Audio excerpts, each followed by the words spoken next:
Assalamualaikum warahmatullahi wabarakatuh. Halo teman-teman, selamat datang di channel YouTube Pita Goals. Terima kasih udah sowan ke video ini. Perkenalkan, aku Hepita. Pada video pertama ini, aku akan membahas tentang bagaimana apabila ada sertifikat ganda atas bidang tanah yang sama dan kedua-duanya sama-sama otentik. Maka, mana sertifikat yang diakui legalitasnya? Yuk kita simak pembahasannya. Jurisprudensi merupakan salah satu sumber hukum formil yang dibentuk oleh putusan hakim di pengadilan. Menurut Subekti, jurisprudensi merupakan putusan-putusan Mahkamah Agung yang bersifat tetap. Sertifikat sendiri didefinisikan oleh Peraturan Pemerintah Nomor 24 Tahun 97 tentang pendaftaran tanah, yaitu surat tanda bukti hak untuk hak atas tanah, hak pengelolaan, wakaf, hak milik atas satuan rumah susun, dan hak tanggungan yang masing-masing dibukukan dalam buku tanah yang bersangkutan. Jurisprudensi Mahkamah Agung yang akan dibahas dalam video ini adalah jurisprudensi nomor 5/PDT/2018, yang mana kaidah hukumnya berisi apabila terdapat sertifikat ganda atas satu bidang tanah yang sama, yang mana kedua-duanya otentik, maka bukti hak yang paling kuat adalah sertifikat yang terbit terlebih dahulu. Jadi contohnya, apabila satu sertifikat terbit di tahun 2015 dan sertifikat kedua terbit di tahun 2018, maka yang diakui legalitasnya adalah sertifikat yang terbit di tahun 2015, asalkan kedua-duanya tersebut otentik ya teman-teman.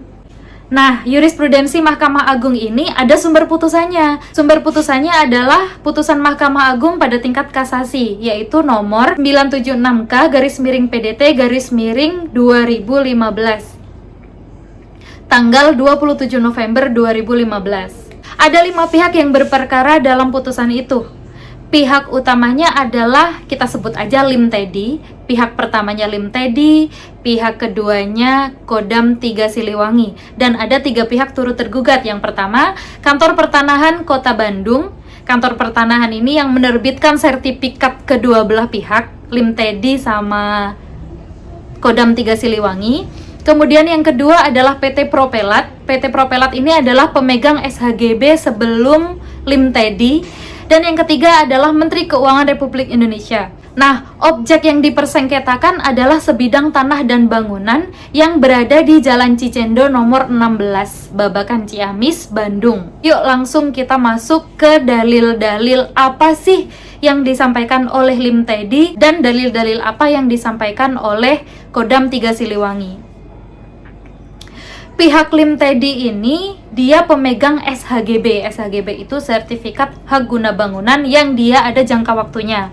Nah, sedangkan pihak Kodam 3 Siliwangi ini adalah pemegang sertifikat hak pakai. Sertifikat hak pakai di sini dia tidak ada jangka waktunya. Menurut pihak Lim Tedi, dia dapat tanah tersebut dari pembelian kepada PT Propelat pada 5 Oktober 2006. Hal ini berdasarkan Akta Jual Beli nomor 158 tahun 2006 yang dibuat di hadapan PPAT Kota Bandung, yaitu Tin Norman Lubis. Nah, sertifikat HGB dari PT Propelat tersebut sudah dibalik nama ke Lim Tedi yang diterbitkan pada tanggal 7 Agustus 1993. Masa berlaku dari SHGB tersebut adalah sampai 21 Juli 2013. Awal mula adanya dispute adalah pada 6 November 2008, pada saat pihak Lim Tedi ini mau melakukan renovasi bangunan, beliau didatengin oleh pihak Kodam 3 Siliwangi sambil bawa surat untuk mengosongkan tanah tersebut. Nah, di surat itu menyatakan bahwa tanah ini adalah milik Kodam Jaya Siliwangi berdasarkan sertifikat hak pakai yang terbit tahun 98. Nah, FYI teman-teman, untuk melakukan renovasi bangunan tersebut, pihak Lim Tedi mengaku sudah mendapatkan izin dari instansi terkait untuk melakukan pembangunan atau renovasi terhadap bangunan di atas tanah tersebut. Nah, pihak Lim Tedi juga bilang bahwa pada saat proses jual beli, dia sudah melakukan proses pengecekan secara formil di Kantor Pertanahan Kota Bandung. Selain itu, pihak Propelat juga sudah melakukan pengumuman koran sebanyak 2 kali karena terkait dengan adanya pengalihan aset di PT Propelat. Hal ini sejalan dengan amanah Undang-Undang Nomor 40 Tahun 2007 tentang perseroan terbatas. Nah, pihak Lim Tedi ini menyampaikan bahwa sampai dengan proses balik nama dari PT Propelat ke Lim Tedi, pihaknya tidak diberitahu bahwa atas tanah yang sama tersebut telah terbit sertifikat hak pakai atas nama Kodam 3 Siliwangi, yaitu sertifikat hak pakai nomor 18 Babakan Ciamis yang jangka waktunya itu tidak terbatas gitu. Nah, dalam petitumnya pihak Lim Tedi ini mengajukan beberapa tuntutan, di antaranya yang penting dan relevan ya. Yang pertama adalah dia mau bahwa pengadilan menyatakan sah dan mengikat akta jual beli nomor 158 tahun 2006 Jungto sertifikat hak guna bangunan nomor 46 Babakan Ciamis yang terbit tahun 93 tadi. Dan dia juga meminta untuk dinyatakan sebagai pemilik yang sah atas tanah yang berada di Jalan Cicendo nomor 16. Pihaknya juga menginginkan agar pengadilan menyatakan sertifikat hak pakai nomor 18 Babakan Ciamis atas nama Kodam 3 Siliwangi tersebut dinyatakan tidak berkekuatan hukum. Gitu. Nah, sekarang kita masuk ke versi Kodam 3 Siliwangi. Menurut Kodam 3 Siliwangi, penguasaan atas bidang tanah sengketa tersebut melalui Panitia Pembelian Tanah Negara pada tahun 1959. Dan tanah tersebut juga sudah tercatat dalam buku inventaris kekayaan negara, yang artinya bidang tanah tersebut merupakan barang milik negara. Nah, maka dari itulah kenapa Kodam 3 Siliwangi pada tahun 2008 saat pihak Lim Tedi ini mau melakukan renovasi, pihaknya datengin terus ngasih surat buat mengosongkan lahan karena mereka merasa pihak Lim Tedi ini untuk renovasi tidak izin dulu sama mereka, padahal tanah tersebut adalah milik Kodam 3 Siliwangi. Itu versi Kodam 3 Siliwangi ya teman-teman. Nah, hal-hal yang diminta oleh pihak Kodam 3 Siliwangi itu sebenarnya sama intinya sama yang Lim Tedi. Dia minta bahwa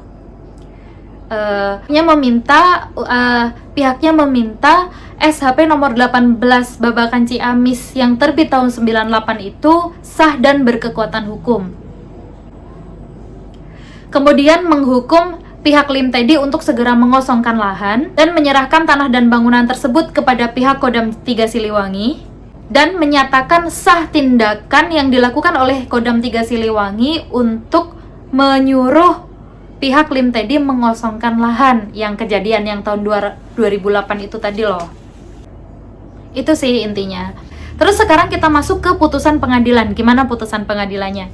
Nah, putusan Pengadilan Negeri Kota Bandung memenangkan pihak Lim Tedi. Sedangkan putusan Pengadilan Tinggi pada tingkat banding itu membatalkan putusan PN dan memenangkan pihak Kodam 3 Siliwangi gitu teman-teman. Jadi ini pada pengadilan negeri yang menang Lim Tedi, yang disahkan itu sertifikat hak guna bangunan tahun 93. Nah, di sisi lain pada upaya hukum tingkat banding yang menang adalah Kodam 3 Siliwangi. Sertifikat yang diakui adalah sertifikat hak pakai yang terbit tahun 98. Akhirnya pihak Lim Tedi upaya hukum lagi kasasi ke Mahkamah Agung.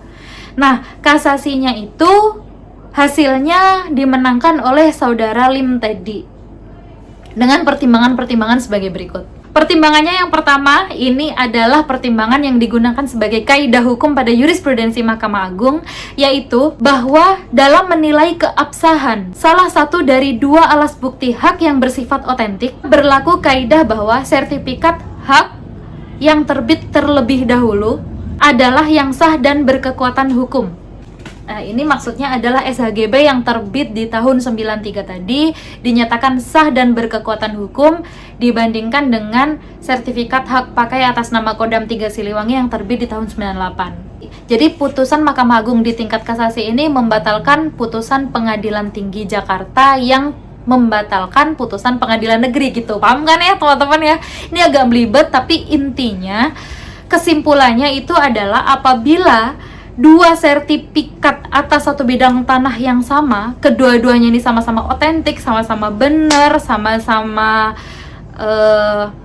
otentik lah gampangnya, maka yang sah dan berkekuatan hukum itu adalah yang terbit lebih dahulu. Hal ini untuk menjamin kepastian hukum di dalam masyarakat. Nah, itu tadi teman-teman, kita dapat pengetahuan hukum satu lagi, jurisprudensi Mahkamah Agung tentang sertifikat ganda. Semoga bisa memberikan manfaat bagi kita semuanya. Jangan lupa untuk nyalain notifikasi agar kalian tahu kalau aku update video baru ya. Terima kasih.